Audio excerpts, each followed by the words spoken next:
आज अपने बीच में कौन से भाई, क्या नाम है तुम्हारा? दर्शन, दूसरी बार आए। तो दर्शन भैया आए आचार्य प्रमुख सार जी के संग से, और दूसरे अपने क्या नाम है, हैप्पी, ये डीमापुर के ही हैं। तो ये भी लाइन में है, एक आध साल बाद ये भी गोद भराई कराने किशनगंज में आएंगे।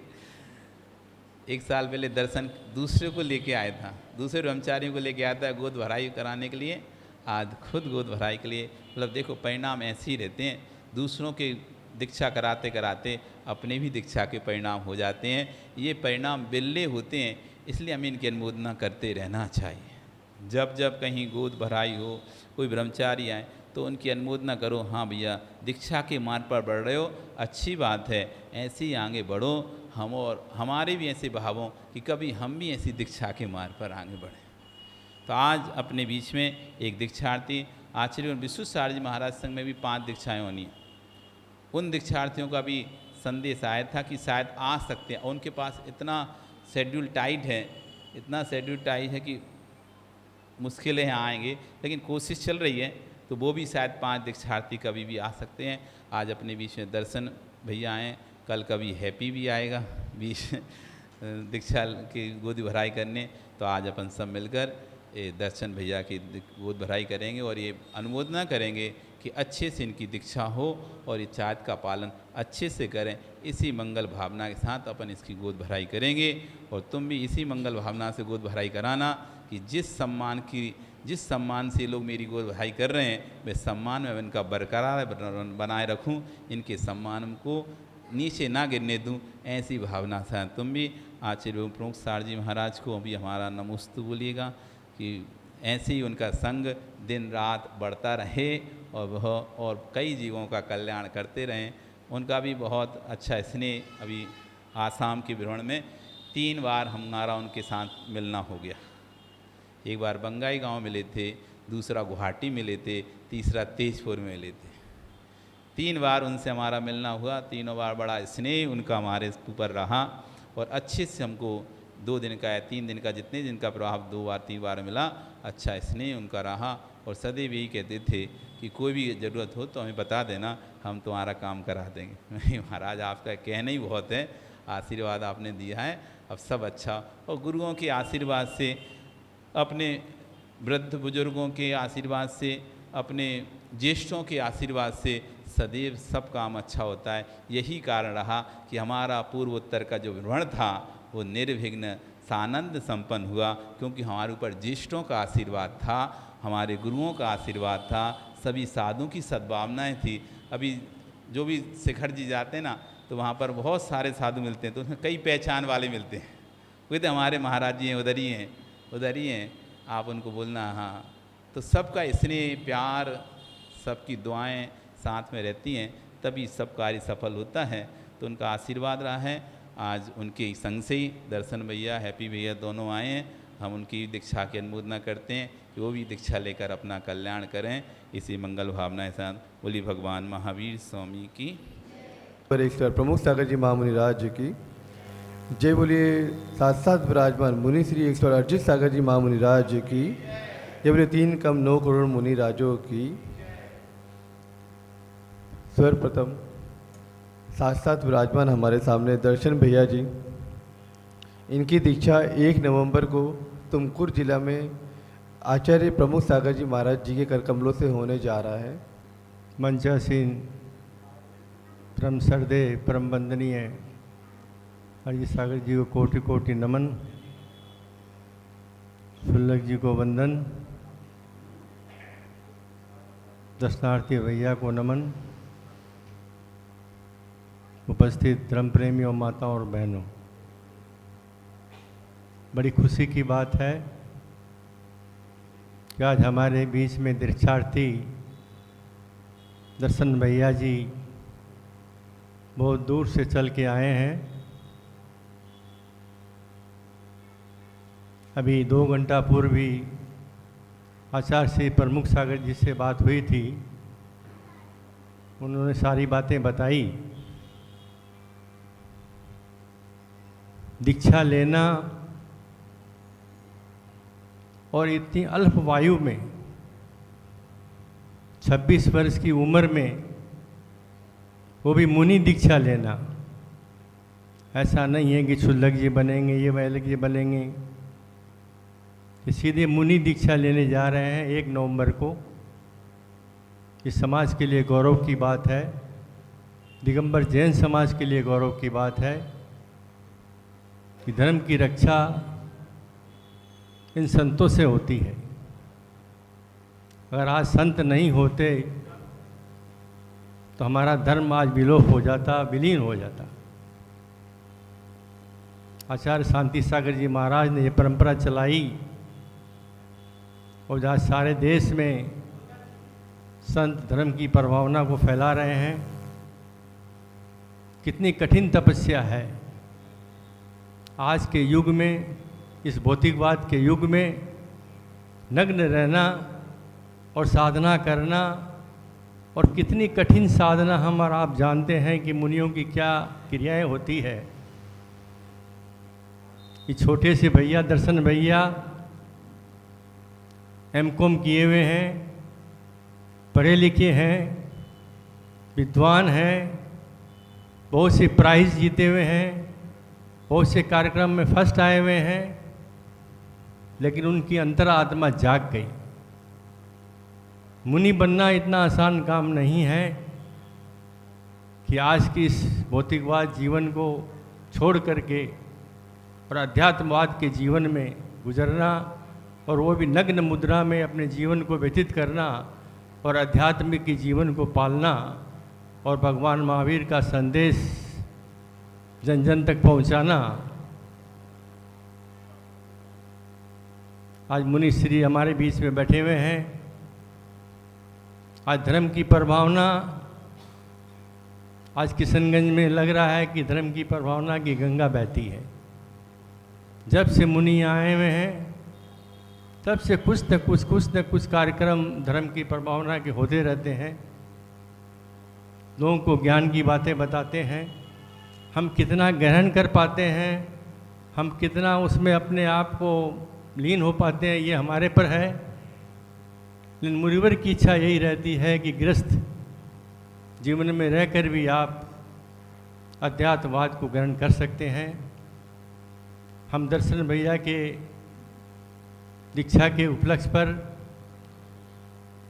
सभी भगवान से प्रार्थना करते हैं कि आपकी दीक्षा सफल हो और दीक्षार्थी बनने के बाद आपका जीवन निरंतर धर्म की ओर बढ़ते रहे, अग्रसर होते रहे, आपका जीवन भी सफल हो और जन जन का जीवन भी आप सफल करने में लीन रहे, ऐसी हम आशा करते हैं। हम प्रयास करेंगे मुनि दीक्षा में, अगर किसी को जाना होगा तो लोग मुनि दीक्षा में जाएंगे। आचार्य श्री का निवेदन हुआ है, पत्रिका भी आई है, कार्ड भी आया है। सब लोगों को कहा गया है कि आप दीक्षा के समय, पंचकल्याण के समय ज़रूर पधारें। ऐसी आशा हम करते हैं कि हम तमाम लोग, जितने भी लोग जाना चाहेंगे, आचार्य श्री के कार्यक्रम में जाने का प्रयास करेंगे और दीक्षार्थी जी के कार्यक्रम में जाने का प्रयास करेंगे।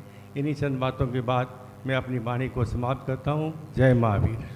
दर्शन भैया से अनुरोध करेंगे कि 2 शब्द वो। अनंतो मुख से गुरुवर की गुणों को गा नहीं सकते, अनंतों मुख से गुरुवर की गुणों को गा नहीं सकते।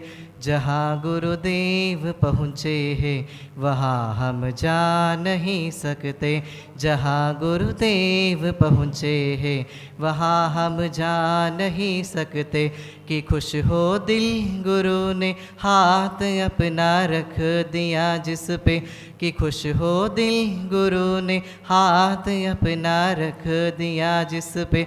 हजारों गर्दिशों में भी उठो कर खा नहीं सकते, हजारों गर्दिशों में भी उठो कर खा नहीं सकते। बोलिए अनंत अनंत सिद्ध परमेष्ठी भगवान की, बोले श्रीमद् देवादेव प्रथम तीर्थंकर आदिनाथ भगवान की। अंतिम तीर्थंकर शासन नायक विश्वप्रभु महावीर भगवान की, मुनिकुंजर ज्येष्ठ आचार्य अंकलीकर आदि सागर जी, शांति सागर जी, महावीर कीर्ति जी, विमल सागर जी महाराज की, तपस्वी सम्राट युगश्रेष्ठ तपस्वी महातपो मार्तंडाचार्य भगवान श्री सन्मति सागर जी महाराज की, गणाचार्य श्री पुष्पदंत सागर जी महाराज की, पट्टाचार्य आचार्य भगवान श्री विशुद्ध सागर जी गुरुदेव की, अहिंसा तीर्थ प्रेंताचार्य भगवान श्री प्रमुख सागर जी गुरुदेव की, साक्षात विराजमान परम पूज्य मुनि श्री अर्जित सागर जी महाराज की। लेटर्स, इंग्लिश की जो अक्षर है ए से लेकर झड तक कितना है? 26। लेकिन हम लोगों के लिए वो पूरा 26 लेटर्स जरूरी नहीं है। हम लोगों के लिए सिर्फ 3 लेटर ही जरूरी है। 3 लेटर में हमारा जीवन पूर्ण हो जाता है। कौन से है वो 3 लेटर? बी, सी और डी। बी और सी और D. B for birth, B for birth यानी जन्म, और डी फॉर डेथ यानी मरण। जीवन और मरण के बीच में एक ही लेटर आता है, कौन सा? सी। सी फॉर चॉइस और चांस। चॉइस अथवा चांस। गुरुदेव के बगल में बैठे तो ऐसे ऊर्जा है, लेकिन गुरुदेव के जैसे तो अपन बोल नहीं सकते, लेकिन जो है थोड़ा सा बोल रहे हैं क्योंकि समय भी नहीं है हमारे पास, आगे भी जाना है सिल्लीगुड़ी के पास। कि B for birth, C for choice और चांस, और डी फॉर डेथ। ये जीवन और मरण के बीच में हमारे पास 2 ही ऑप्शन है, या चांस ले लो या चॉइस कर लो। कि हम आज इतना 84 लाख योनि से यहाँ पर भटकते भटकते कई भव की पुण्य के उदय से अपन लोग इस जैन कुल में जन्म लिए हैं, और मैं इतना सौभाग्यशाली मानता हूँ कि बड़े बड़े संतों की नगरी कर्नाटक के धरती आचार्य भगवान देशभूषण जी के जन्मभूमि से मेरा भी वहाँ जन्म हुआ है, और मेरा ननियाल संत शिरोमणि आचार्य भगवान विद्यासागर जी के जन्मभूमि है। और एक तरफ बगल में 10 किलोमीटर पे चारित्र चक्रवर्ती आचार्य शांति सागर जी महाराज जी का जन्मभूमि है, और एक तरफ 10 किलोमीटर पे श्वेत पिच्चाचार्य आचार्य भगवान श्री विद्यानंदी जी गुरुदेव की जन्मभूमि है। और एक 10 किलोमीटर पे जहाँ पर पूरा भारतवर्षीय तपस्वी सम्राट के नाम से जानते हैं सन्मति सागर जी महाराज, वो सन्मति सागर जी महाराज जी का समाधि भूमि भी, और अंकलीकर परंपरा के जो ज्येष्ठ आचार्य आदि सागर जी महाराज जी का भी वहाँ पर समाधि स्थल है, वो भी हमारे गांव से 10 या 15 किलोमीटर के अंतर में है। तो ये सभी इतने बड़े बड़े संतों की वो पुण्य भूमि और उनके संस्कार ही होगा कि उस भूमि में जन्म लेने की और इस मोक्ष मार्ग पर चलने की एक सुअवसर और सौभाग्य मुझे प्राप्त हुआ है। मैंने भी जीवन में चांस लेते बैठते तो अभी तक मैं यहाँ पर आता नहीं था, क्योंकि पूज्य गुरुदेव बताया पहले ही कि हम आते हैं, कि दर्शन भैया ने यहाँ पर दूसरे बार दर्शन के लिए आए हैं।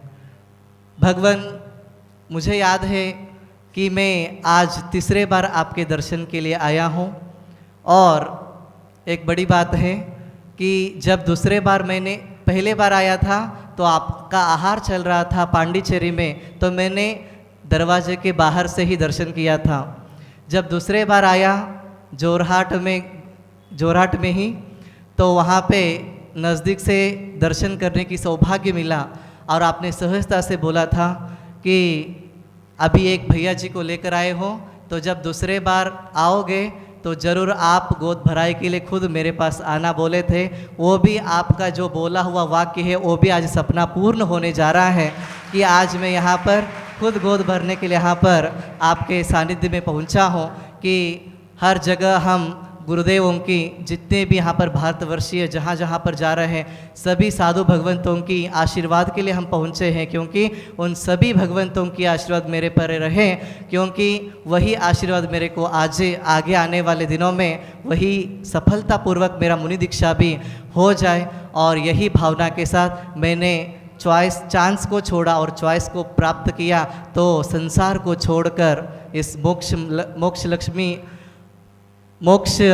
मार्ग पर मैं चल रहा हूँ कि भगवंतों की यही आशीर्वाद बने रहे। और यही नन्हे बालक का यही एक आशा है कि ज़रूर आप लोग ऐसे आशीर्वाद दीजिए कि हमारा भी आपके जैसे ही मोक्ष मार्ग ऐसे ही प्रशस्त बने रहे। और आप लोगों को भी कर विनती नियम है, विनती है, निवेदन है कि आप लोग ज़रूर पूज्य आचार्य भगवान प्रमुख सागर जी महाराज के सानिध्य में और उनके ही कर कमलों में आगामी 1 नवंबर 2026 को, जहां पर कर्नाटक की धरती पर तुमकुर नगरी में जैनेश्वरी दीक्षा होने जा रहा है और एक इतिहास भी रचेगा, क्योंकि तुमकुर वालों का ऐसा सौभाग्य कि तुमकुर में ही प्रथम दीक्षा होने जा रहा है और पूज्य गुरुदेव की करकमलों से प्रथम मुनि दीक्षा होने जा रहा है। तो दोनों संयोग से मेरा भी एक कल्याण होने जा रहा है। और आपके बीच में हमारे तुमकुर और मैसूर के धरती से यहाँ पर अतिथिगण आए हैं, वो भी पूज्य गुरुदेव ने आप लोगों के लिए संदेशा भेजा है उनके तरफ से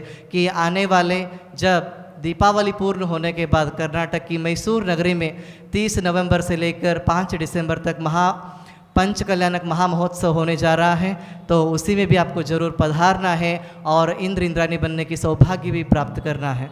और 2027 में जिस घड़ी के लिए तुमकुर वाले इंतज़ार कर रहे थे, वैसे उस चंद्ररूप भगवान की 19 साल के बाद प्रथम मस्तकाभिषेक होने जा रहा है। उसके लिए पूज्य गुरुदेव ने कोलकाता नगरी से लेकर 3500 किलोमीटर पैदल यात्रा करके कर्नाटक धरती पहुँचे हैं।